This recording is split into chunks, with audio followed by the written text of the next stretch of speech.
raund isə bilirsiniz ki, açıq suallardır.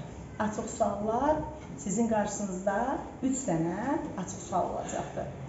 Birinci, sizə düşən mövzu haqqında atalar sözləri yazacaqsınız, 3 dənə. Və Heydər Əliyevin aforizmini yazacaqsınız. Və qrupunuzun adlarını sizə verdiyim qarışıq hərflərdən tez və cəld yığacaqsınız.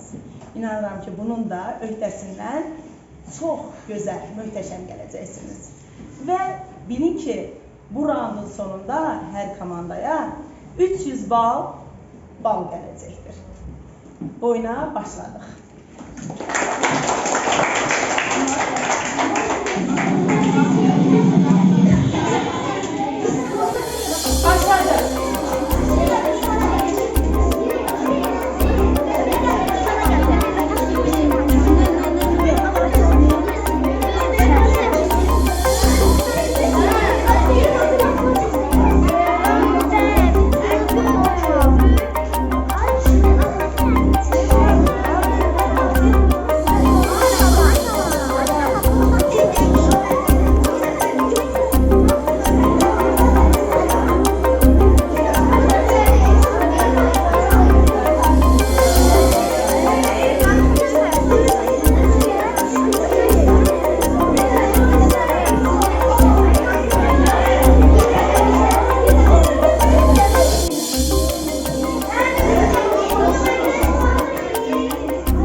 Baxıram, əziz müəllimlər, əziz qonaqlar, uşaqlar qrupların adlarını doğru yazırlar. Azərbaycan Günəşi çox gözəl hərflərdən tez anda düzəltildi.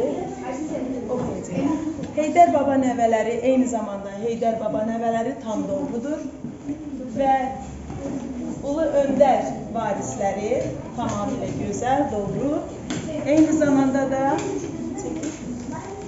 əsrin sərkərdəsi. Tamamilə doğrudur. Buyurun, Azərbaycan Günəşi öz yazdıqlarını oxusun. Birinci, zəhmət haqqında üç atalar sözləri yaz. Birinci, istəyirsən bal çörək, al əlinə bey kürək. İkinci, iş insanın zövfəridir. Üçüncü, zəhmət çəkən bal yeyər. İkinci tapşırıq, Heydər Əliyevin bir aforizmini yaz. Müstəqillik yolu qədər çətin yol yoxdur.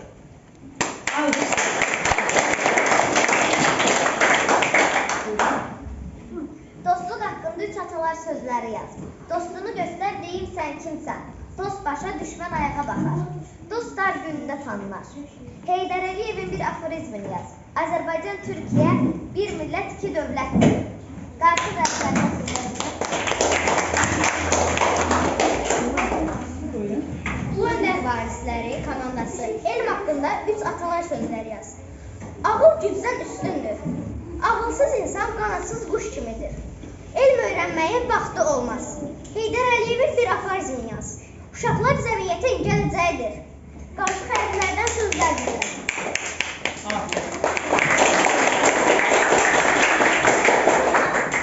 Vətən haqqında üç atalar sözləri. Vətən sevgisi imandandır. Yurduna xor baxan yurda olmaz. Vətənin qədrini qürbətdə bilərsən. Heydər Əliyev bir aforizm yaz. Təhsil